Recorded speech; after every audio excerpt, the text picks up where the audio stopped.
말씀을 나누는데요. 여러분 카톡방으로 미리 보내드렸지만 제가 한 달씩 시리즈, 한 주제로 3번에서 4번의 말씀을 계속 전하고 있습니다. 이 4월 달에는 어떤 시리즈로 말씀이 진행되는가 보여드렸죠. 주보에 보시면 왜 이렇게 시작이 됩니다. 오늘은 왜 이렇게 슬플까? 다음 주일에는 고난주일입니다. 왜 이렇게 아플까? 그 다음 3번째 주에는 부활주일. 왜 이렇게 기쁠까? 그리고 성금요 예배가 있습니다. 성금요 예배는 왜 이렇게 악할까? 이란 제목을 가지고 말씀을 준비했습니다. 오늘은 왜 이렇게 슬플까? 오늘 마태복음 1장 족보를 이렇게 축약해서 읽어주셨습니다. 성경에는 예수님의 족보가 2번 나옵니다. 우리가 잘 아는 마태복음 1장의 족보가 나오고 누가복음 3장에 예수님의 족보가 나옵니다. 이 두 군데의 족보는 조금 차이가 있습니다. 마태복음의 족보는 아브라함부터 차례대로 내려옵니다. 아브라함이 이삭을 낳고 이삭이 야곱을 낳고 그래서 예수님까지 나옵니다. 누가복음은 족보가 거꾸로 올라갑니다. 예수님의 아버지 요셉은 누가 낳아줬고 그 아버지는 누가 낳고 해서 하나님에게까지 족보가 이어진 그러한 족보를 우리는 보게 됩니다. 자, 그래서 이 족보를 본문으로 정하고 살펴보고자 하는 것은 이 족보라는 것은 우리의 인생이잖아요. 여러분 혹시 집에 족보 갖고 계신 분? 족보. 다 같이 우리 상놈들이군요. 저는 집에 족보가 있습니다. 전주시 양평대군 16대 손 이렇게 되어 있는 족보가 있어요. 근데 너무 모아하지 마세요. 저는 알아요. 구한말에 아마 우리 그 고조 할아버지나 증조 할아버지가 돈 주고 이거 아마 샀을 거라고 저는 생각합니다. 이렇게. 아무튼 이 족보는 세상살이 인생을 보여줍니다. 그래서 오늘 본문을 마태복음을 읽은 거예요. 이 많은 사람들의 이름이 나오는 족보를 들여다보면서 우리가 찾아가고자 하는 것은 고난과 부활의 주인공으로 등장하셨던 예수 그리스도, 이 예수 그리스도를 정점으로 마태복음에 내려오는 족보, 예수 그리스도를 중심으로 누가복음에서 하나님에게까지 올라가는 족보를 성경이 왜 기록해놓고 우리에게 이렇게 보여주고 있느냐. 그 속에서 우리가 이 계보를 보면서 찾아내고 싶은 것이 있습니다. 우선 누가복음은 나중에 읽어보시고 마태복음의 족보를 중심해서 보는데요. 일단 마태복음 족보를 본문으로 선택했기 때문에 여기에 있는 말씀대로 17절에 모든 대수가 아브라함부터 다윗까지 14대요 다윗부터 바벨론으로 사로잡혀 갈 때까지 14대요 바벨론으로 사로잡혀 간 후부터 그리스도까지 14대더라 14대씩 끊어서 설명을 해주고 있습니다. 그러니까 모두 아브라함부터 예수님까지 몇 세대가 내려왔다고 되어 있는 거죠? 42. 산수 나오면 막 헷갈려가지고 그렇게 된 족보를 우리가 보고 있는데요. 여기에 성경만이 갖고 있는 이제 보이지 않는 메시지를 우리가 발견하게 됩니다. 성경학자들이 하는 것이 그것이에요. 자, 이 족보에서 중요한 것은 아브라함부터 다윗까지 할 때에 다윗이라는 인물이 나옵니다.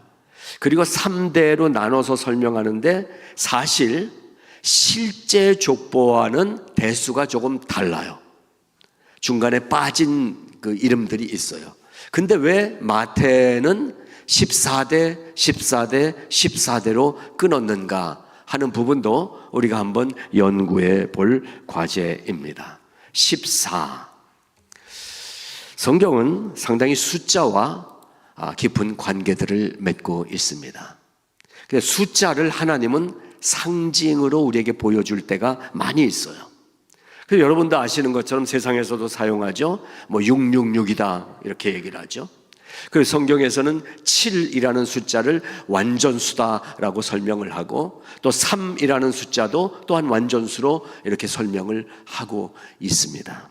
그러면 14라는 숫자는 도대체 무슨 의미를 갖고 있어서 14대요, 14대요, 14대요 이렇게 나눠서 설명했는가라는 거예요. 근데 그 중에 중간에 보게 되면 다윗이 나오게 되는데요. 이 다윗이라는 이름이 중간에서 상당히 큰 역할을 해요. 아브라함부터 다윗까지 14대째예요.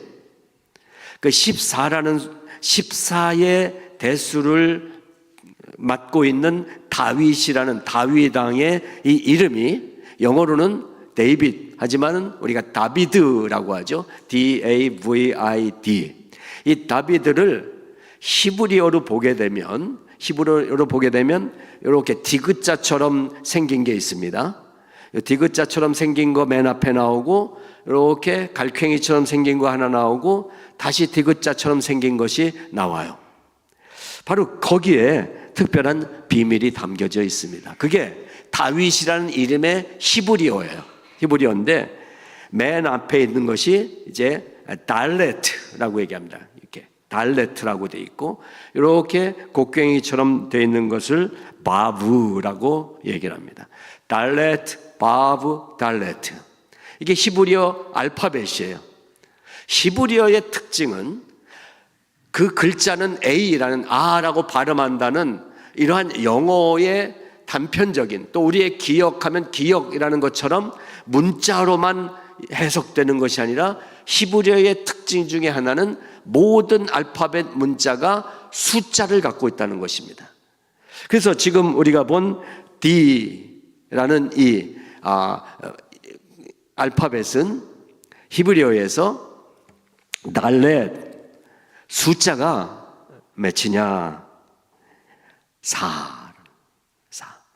또 바브라는 이 알파벳은 숫자가 6입니다.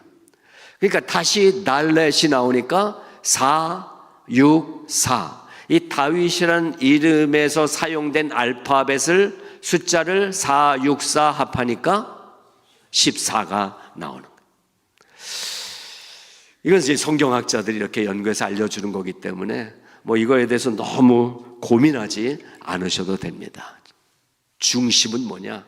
14라는 숫자를 통해서 얘기하고자 하는 성경의 메시지가 있다는 것입니다.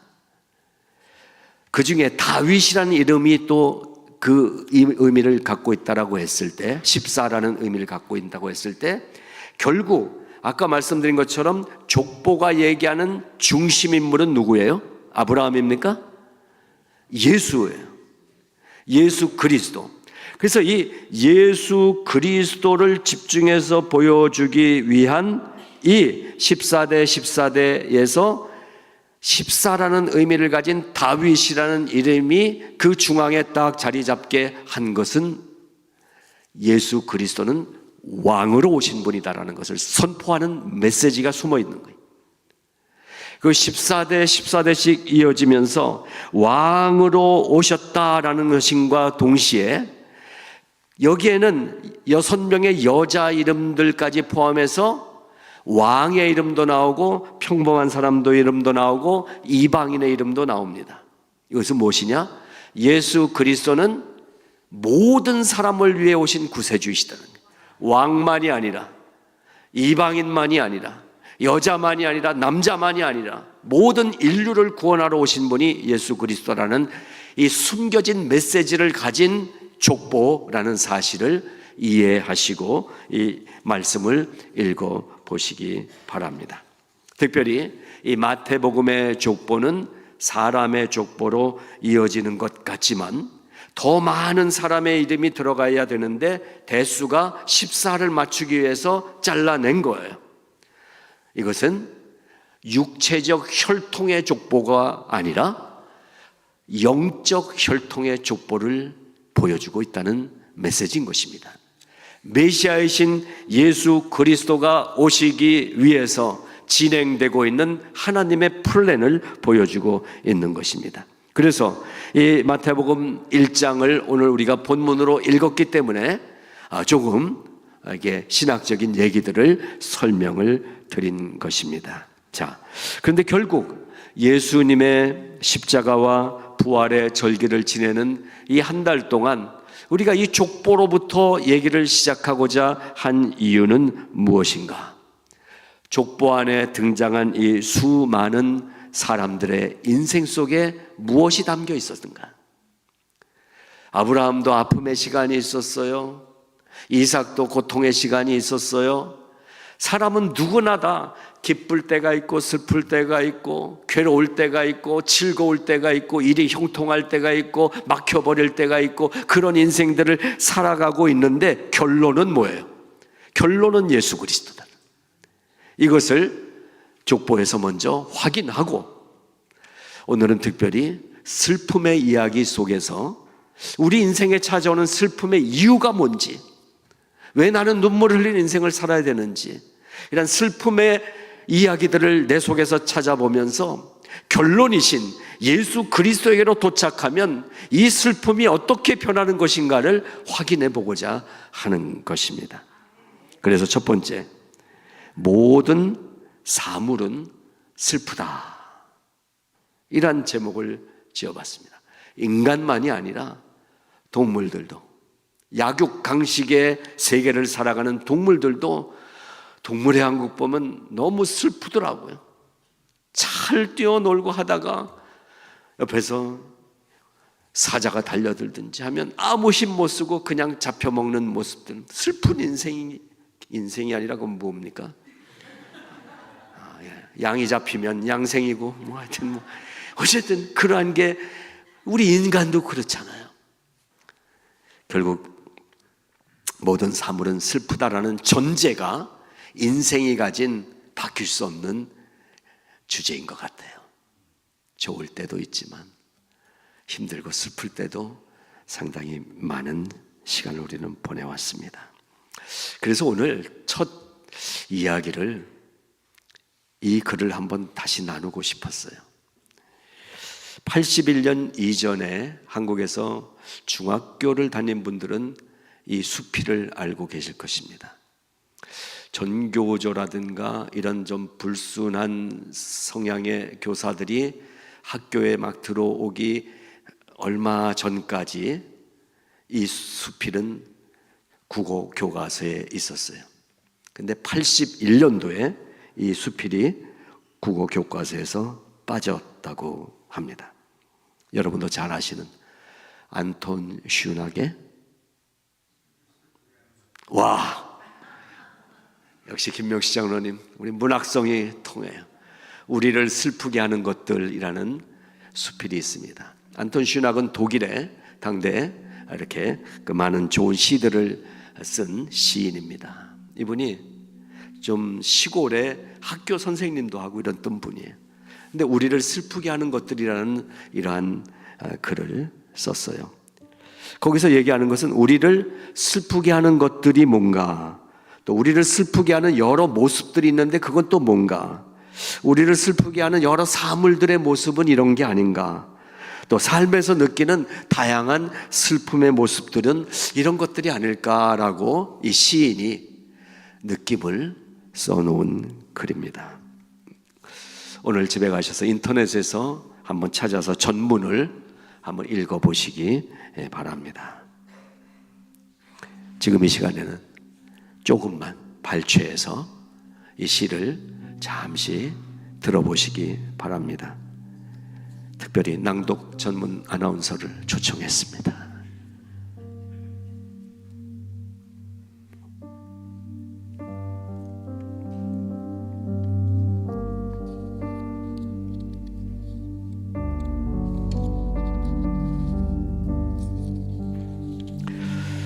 울음 우는 아이는 우리를 슬프게 한다. 정원 한편 구석에서 발견된 작은 새의 시체 위에 초가을의 따뜻한 햇빛이 떨어져 있을 때 대체로 가을은 우리를 슬프게 한다. 숱한 세월이 흐른 후에 문득 발견된 돌아가신 아버지의 편지. 편지에는 이런 사연이 씌어 있었다.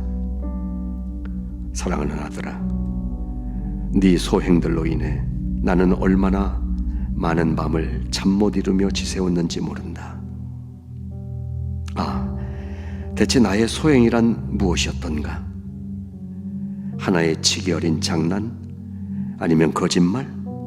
아니면 연애 사건이었을까? 이제는 그 숱한 허물들도 기억에서 사라지고 없는데, 그때 아버지는 나로 인해 가슴을 태우셨던 것이다. 사냥꾼의 총뿌리 앞에 죽어가는 한 마리 사슴의 눈초리,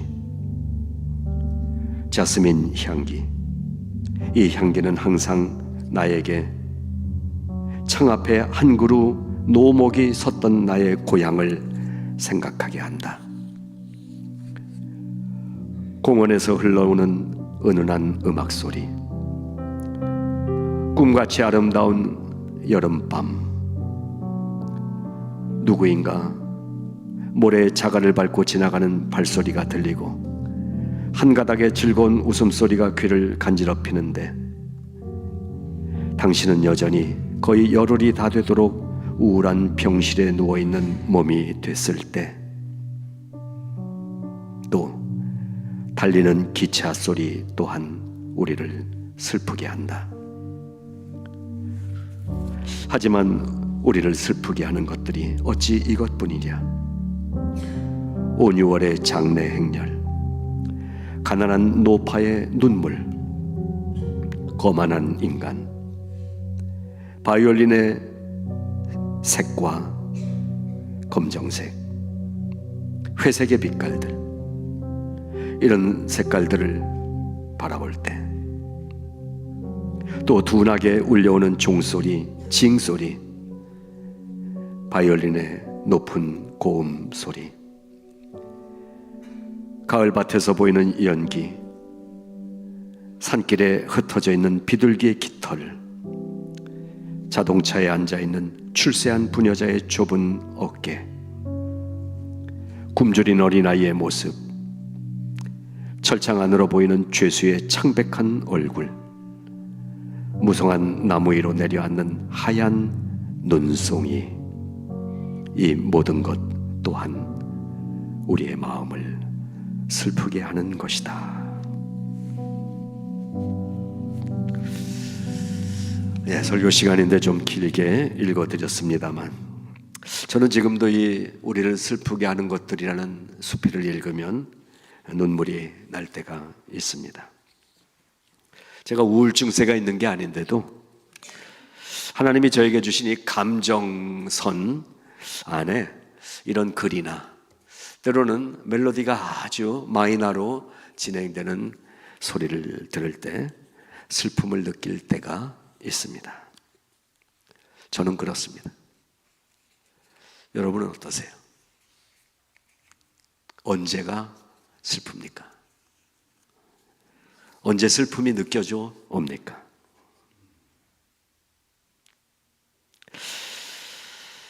저도 조금 아까 말씀드린 그런 느낌의 어떤 감정의 슬픔만이 아니라 현실 앞에서 닥쳐오는 긴박한 일들, 피할 수 없는 일들, 답답한 일들을 만날 때 많이 슬퍼졌던 기억이 있습니다. 아플 때 병상에 누워 있다는 것은 슬픈 일입니다. 그 중에서도 가장 큰 슬픔은 사별인 것 같아요. 사별. 이별도 슬프지만 사별은 더 이상은 만나볼 기대를 못한다는 것이기 때문에 슬픔이 아닌가 생각합니다. 여러분도 사별의 경험이 있으실 겁니다. 부모님, 어떤 분은 자녀들, 형제들. 가장 큰 아픔은 배우자와의 사별이 아닌가 생각이 됩니다. 이런 우리 슬픔의 이야기를 전제로 하고 오늘 왜 인생은 슬플까?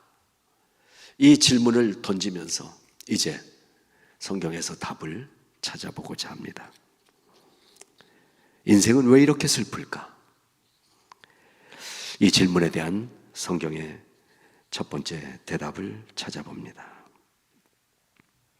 아까 말씀드린 족보, 아브라함, 이삭, 야곱, 베레스, 라합, 보아스, 결국 요셉, 그리고 예수, 이렇게 내려오는 족보가 우리의 슬픔과 무슨 상관이 있길래 이 말씀을 본문으로 읽은 것일까?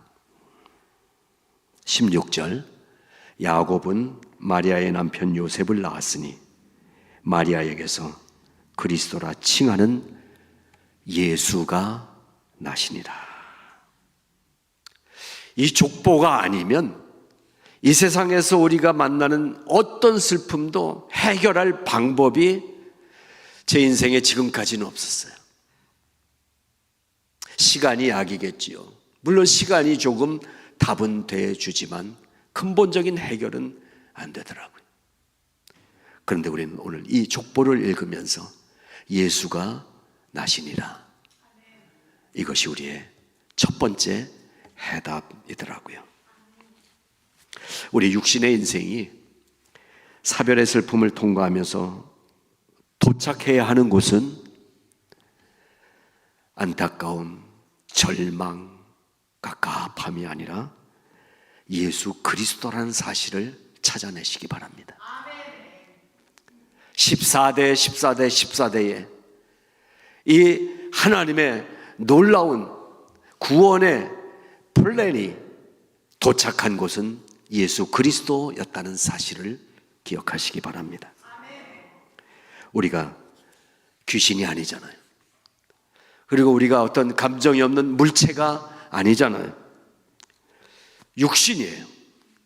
아플 땐 아픈 육신이에요.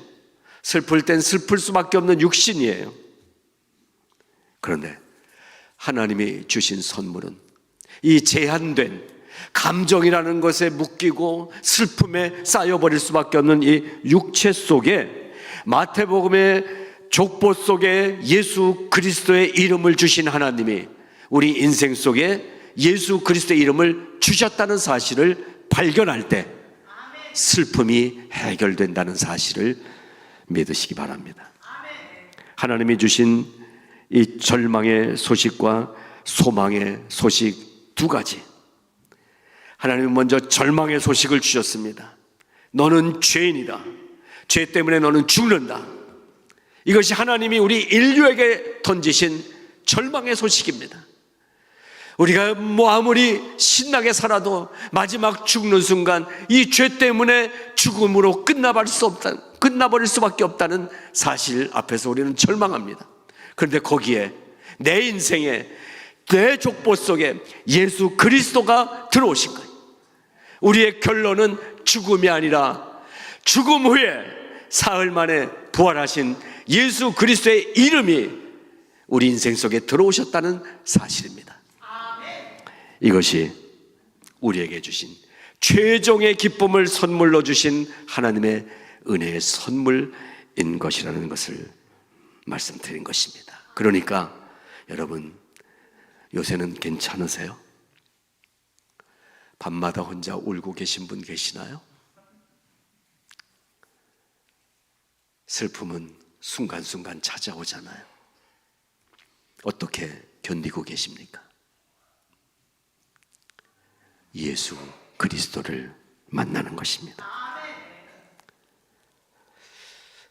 한 번에 하나님 완전 회복시켜 주셔서 예수 믿기 시작하면서부터는 이제는 슬픔, 근심 이런 거 없게 해주시면 얼마나 좋았을까요? 근데 하나님은 최종의 기쁨을 극대적으로 만드셔서 그것을 체험하고 받아 누리게 하시기 위해서 슬픔을 중간중간에 그냥 놔두시는 게 아닌가, 이런 생각이 들더라고요. 그러니까 지금도 아니면 앞으로 살면서도 또 다가올 어떤 아픔과 슬픔들이 우리를 끝내시려는 하나님의 계획이 아니라 최종의 기쁨을 얻을 때까지 달려갈 수 있는 힘을 얻게 하기 위해서, 슬픔을 넘어갈 수 있는 힘을 주시기 위해서 우리를 트레이닝 시켜주시는 하나님의 아름다운 멋진 계획이다.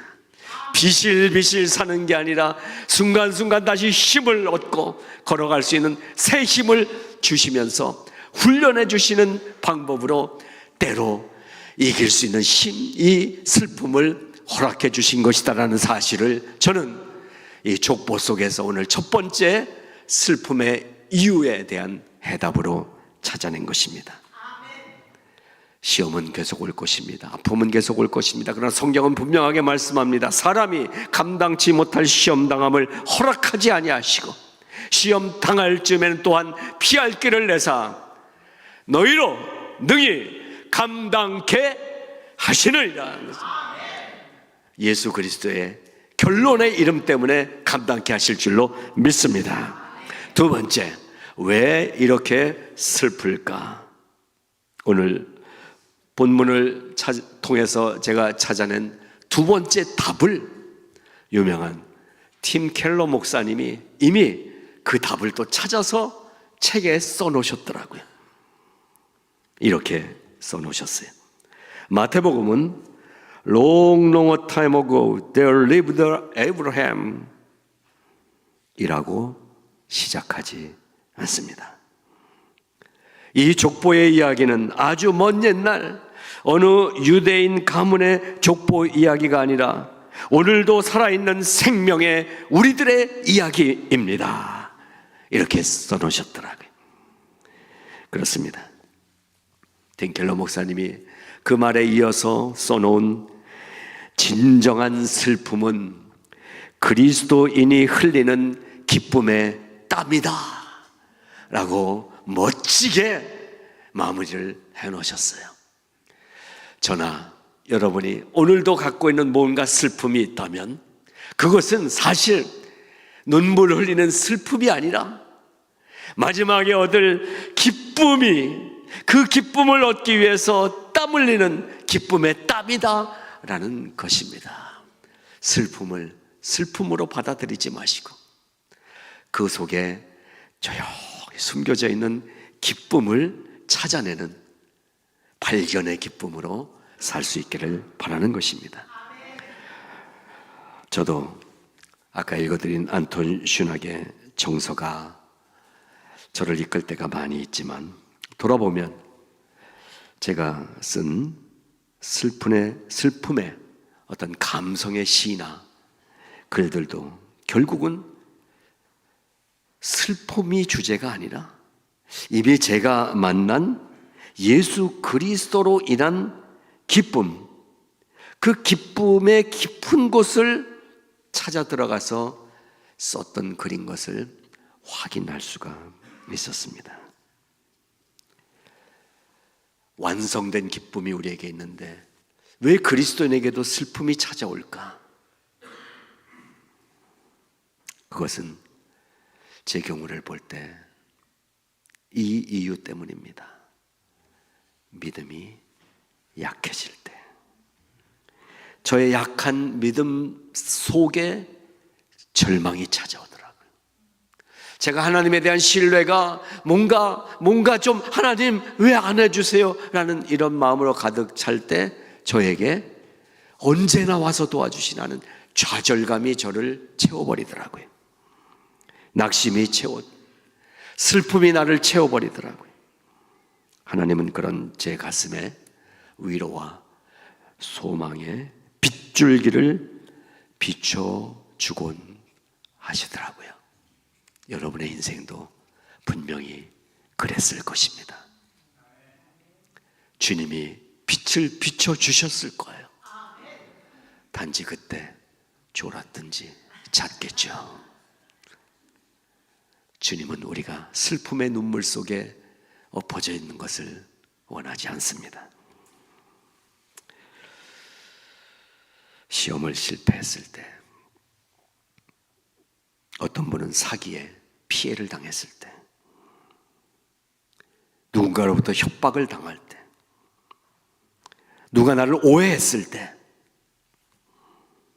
실제적으로는 어떤 분은 이혼했을 때, 잃어버렸을 때, 사랑하는 사람을 잃어버렸을 때, 이 모든 슬픔의 시간은 돌아보니까 꽉 막혀버리고 입구도 닫혀버린 동굴이 아니라 지쳐도 힘없어도 터벅터벅 앞으로 걸어가면 저 앞에 빛이 보이는 터널이었다는 사실, 여러분 경험하지 않으셨습니까? 그리스도 안에서 우리를 죽이는 동굴은 없습니다.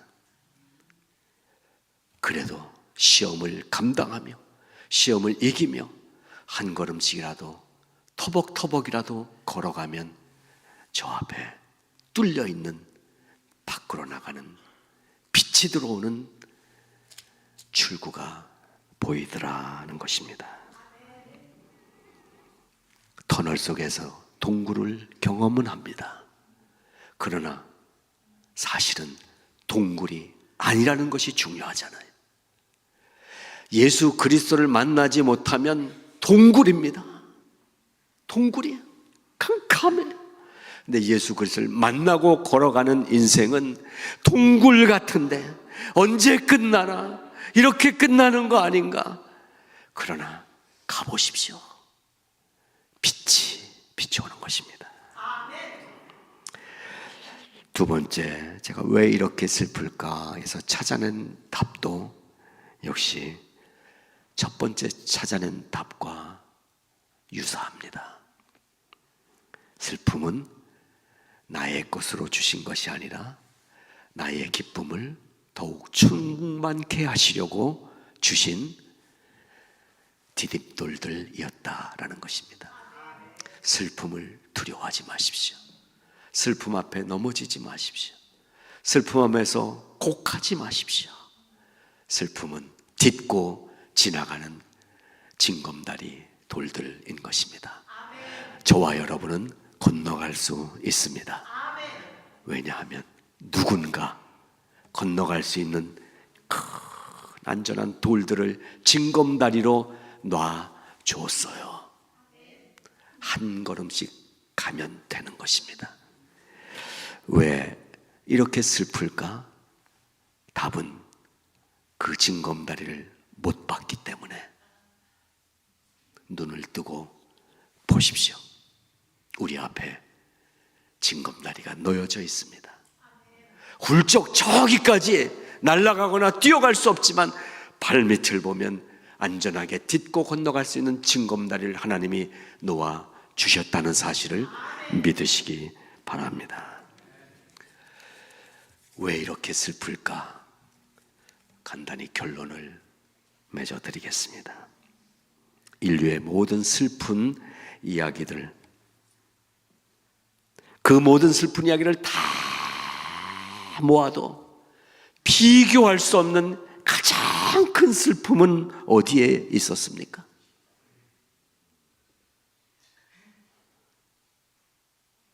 그때 사기당했을 때 그때였어요? 그때 사람들이 날 몰라보고 오해했을 때 그때였어요? 가슴을 치고 답답할 정도로 눈물 나고 슬펐어요? 나하고 함께 살던 사람이 세상을 먼저 떠났을 때 그때가 절망이었어요? 그러고도 살았잖아요. 또 살고 있잖아요. 그럼 그거는 완전한 슬픔의 절망은 아니라는 거잖아요. 이 세상에 그 어떤 슬픔을 다 모아놔도 이 슬픔의 이야기와는 비교할 수 없는 그 슬픔의 이야기가 성경에 기록되어 있습니다. 바로 하나님의 아들이 그 모든 영광과 그 모든 권세와 그 모든 명예와 그 모든 것을 버리고 낮고 낮은 이 땅에 초라한 인생으로 오셨다는 이 사실이야말로 우리가 그 당사자가 되어본다면 얼마나 슬픈 일인지 나의 삶을 대입해서 한번 보시기 바랍니다. 잘 살던 집이에요. 아빠 엄마 부자예요. 마음대로 돈 쓰고 살았어요. 아무도 나를 건드리지 못해요. 근데 어느 날 보니까 너 우리 친아들 아니야, 나가. 이 꼴 난 거예요. 근데 이 꼴 난 이 아이는 쫓겨난 거지만 우리 예수 그리스도는 그냥 거기 계셔야 되는 분인데 이 땅에 그 꼴을 하고 오신 거란 말이에요. 슬픈 스토리죠. 부모를 떠나 평안한 곳을 떠나 이제 척박한 땅, 죽음의 땅, 묶인 땅으로 내려오는 이 이야기. 왕자와 거지 이야기라면 왕자가 거지가 되고 거지가 왕자가 되고 옷 바꿔서 입고 좀 지내다가 이 결말에 언젠가는 다시 왕자의 자리로 돌아가는 이 해피엔딩이라도 있었지 않습니까? 그런데 이분은 해피엔딩이 아니라 죽음의 엔딩을 목표하고 오신 분이었어요. 당신이 죽지 않으면 이 죄악된 인생들이 다 죽어야 되니까 그 죄악의 모든 짐을 내가 지고 내가 대신 죽기 위해서 오신 이 사건. 예수님은 왜 그렇게 하셨습니까? 사랑. 저와 여러분을 사랑하신다는 이유밖에는 그분이 이 땅에 오실 이유는 아무것도 없어요.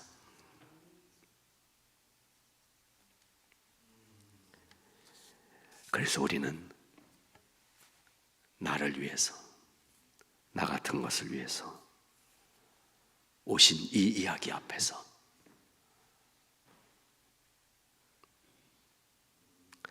한 가지 결단을 하는 것입니다. 왜 오셨을까? 정말 나를 위해서 오셨을까? 연구하고 이해하는 건 여러분의 인생에 아무 도움이 안 됩니다. 하나님은 우리를 힘들게 하지 않으세요. 그냥 한 가지만 제시하셨어요. 믿으라. 믿음, 주 예수를 믿으라. 내 믿음이 너를 구원하였도다. 여러분, 언제 교회가 여러분에게 교회 등록할 때 10,000불씩 내라고 했습니까? 우리 교회도 주님의 교회이기 때문에 교회에 함께 등록해서 신앙생활 하려고 하는 분들에게 아무것도 요구하지 않습니다. 여러분, 매주 아무것도 안 해도 돼요. 할 줄도 모르면서 하지 마세요. 그리고 주님은 우리에게 요구하지 않으십니다. 주님은 우리에게 다 주기만 하시는 분입니다. 다 주시는 분이십니다. 한 가지만 네가 나에게 보여줘라. 네가 나를 믿느냐. 그래서 여러분, 믿음을 결단하시기 바랍니다. 혹시 아직도 믿음에 대해서 불투명하십니까? 믿음은 나의 의지적 선택을 요구합니다. 하나님이 나를 구원하셨다라는 사실을 믿음으로 선포하십시오. 마음으로 그것을 믿으십시오. 성경은 심플하게 말합니다. 마음으로 믿어 의에 이르고 입으로 내가 예수님 믿습니다 시인하여 구원을 얻느니라. 더 이상 교회는 여러분에게 다른 것을 요구하지 않습니다. 하나님은 이 교회를 통해서 잃어버린 한 영혼이 당신의 아들이 된다는 사실에 기뻐하시는 분이십니다. 그 기쁨을 우리가 깨달을 때, 그때 너무나 좋아서, 너무나 기뻐서 교회 일을 하는 거지, 너무나 감사해서 하나님께 헌금도 드리는 것이지, 이 정도 드리면 하나님이 이 정도 주실 거야라는 하나님과 계산하고 장사하지 마십시오. 하나님은 순수하신 분이십니다. 무조건 다 주시는 분이십니다. 나만 믿으라라는 것입니다. 좀 강한 말씀이지만 여러분, 뭐가 잘났습니까? 뭐가 그렇게 대단하십니까? 뭘 내놓을 게 있습니까?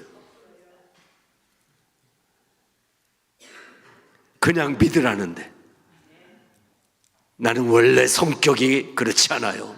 확인해야 가요. 확인하다 언제 오시겠어요? 주님의 품은 끝까지 열려 있습니다. 언제든 오세요. 주님께로 나오세요. 그러나 그 문이 닫히는 날이 올 거라고 성경은 얘기해요. 문이 닫힌 후에는 아무도 그 문 안으로 들어갈 수가 없습니다. 똑똑한 몇몇 사람들이 얘기를 했어요. 세상이 아직도 할 일이 많은데 제가 딱 죽기 전에 그때 하나님 이렇게 올게요. 그러고 나갔다가 오늘 요 앞에서 교통사고가, 불행하게도 도나스 달고 하늘로 올라가 버리는 죽음의 시간을 맞이할지 누가 압니까? 여러분, 겁주는 게 아닙니다. 너무나 시급한 거예요. 그래서 우리가 자녀들 이름을 갖고 기도하는 이유가 거기 있어요. 얘네들 위해서 뭐 그렇게 잘해 주시겠어요? 돈 많이 벌어서 얘 잘 키우세요. 이놈들이 머리 커보세요. 우리 집 경우 같은 건 딸들이라서 그래도 뭐 가끔 뭐 비행기도 태워주고 이런 거 하는데, 아들 가지신 분들 많이 섭섭해 하시더라고요. 아들놈들은 안 한대요. 제가 아들인데 절 봐도 아들은 이 부모들한테 잘 못하는 것 같아요. 자식, 그것도 아니에요. 여러분이 모아놓은 돈, 그것도 아니에요. 오늘 이 시간에, 다음 주에 좀 생각해보고, 또 기도해보고, 말은 또 기도해본다. 지금 이 시간에 여러분 부탁합니다. 예수님을 마음으로 영접하십시오. 어려운 일이 아닙니다. 그리고 입으로 고백하며 선포할 때 성령이 우리의 마음을 도와주십니다. 내가 나를 구원하신 예수님을 믿습니다. 여러분, 우린 낳고 마태복음은 그 얘기를 써놓은 거예요. 낳고 생명 번식의 인류 속에 몸소 당신의 몸이 그 낳고 순서에 들어오시는 이 엄청난 사건, 이거 뭐 신학적으로 인카네이션, 뭐 성육신, 하나님의 아들이 이 세상에 오셨다, 설명이 아닙니다. 예수 그리스도가, 하나님이 구원해 주실 수 있는 유일한 하나님이 인간의 가문의 족보 속으로 들어오셨다는 거 아니에요? 읽었잖아요. 야곱은 마리아의 남편 요셉을 낳았으니 마리아에게서 그리스도라 칭하는 예수가 요셉과 마리아의 아들로 나으시니라. 그렇게 우리 안에 들어오셨다는 사실을 믿으시기 바랍니다. 교회에서 가장 중요한 단어는 사랑일 수도 있어요, 소망일 수도 있어요. 그러나 믿음이 시작돼야 사랑도 시작되고 소망도 열리는 것입니다. 그 순서, 우리 가문의 순서 속에 내가 양평대군 뭐 16대 손에 태어났는데 내 다음 세대에 이예인이가 태어났대요. 근데 그 속에 무슨 순서가 들어왔습니까? 예수가 들어왔어요. 여러분의 가문 속에도 예수가 들어오시는 것입니다. 예수님의 십자가 밑에서 이 두 가지 답을, 그래서 저는 오늘 결론으로 말씀드립니다. 첫째, 주님의 십자가 앞에서 더 이상 할 말 없는 인생임을 인정하자. 두 번째, 해야 할 한마디 말을 외치는 삶을 살자. 이 두 가지가 오늘 말씀의 결론입니다. 어떤 삶을 살 것인가? 나 같은 죄인 살리신 그 은혜 놀라워. 주님의 십자가 앞에서 나 같은 죄인 살리신 주님의 은혜밖에 없습니다. 이 말밖에 우리는 할 수 없습니다. 또 하나의 말은 외치라라는 것입니다. 예수는 그리스도이시다. 예수는 그리스도, 예수는 주, 하나님의 영으로 경배드리리. 이 두 가지 삶을 살아가시는 여러분 되시기를 축복하면서 그 축복된 인생에 더 이상 죽을 만한 슬픔은 없을 것이라는 사실을 말씀드립니다. 최종 결론은 기쁨, 기쁨의 주인이신 예수 그리스도이십니다. 아멘. 하나님 아버지 감사합니다. 인생을 살아가는 우리들, 그것도 조국을 떠나 멀리 이민의 삶 속에서 여러 가지 슬픔의 사건들을 겪으며 살아가고 있는 우리의 연약한 인생들, 그러나 하나님 아버지 결론을 듣습니다. 내 인생의 결론은 예수 그리스도이십니다. 내 인생의 결론은 예수 그리스도의 부활입니다. 내 인생의 결론은 예수 그리스도의 파워입니다. 그 자리에 서게 하여 주시옵소서. 예수님 이름으로 기도드리옵나이다. 아멘. 아멘.